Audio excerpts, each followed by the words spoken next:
Welcome back to my channel. আপনারা সবাই কেমন আছেন? আশা করছি সবাই অনেক অনেক ভালো আছেন। আমিও আপনাদের আশীর্বাদে অনেক বেশি ভালো আছি। তো আজকে আমি আপনাদের একটি কথা বলবো, সেটা আমিও মেনে চলি, আপনারাও সবাই মেনে চলুন। তাহলে চলুন শোনানো যাক।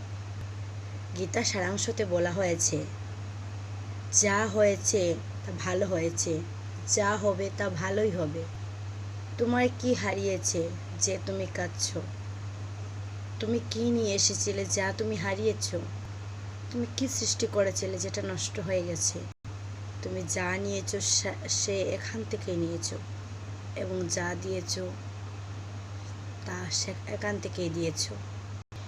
তোমার আজ যা আছে কাল সেটা অন্য কারো ছিল, এবং পরশু সেটা অন্য কারো হয়ে যাবে। পরিবর্তনের সংসারের নিয়ম। এই জিনিসটা যদি আপনারা সবাই মেনে চলতে পারেন, তাহলে জীবনে উন্নতি অনিবার্য।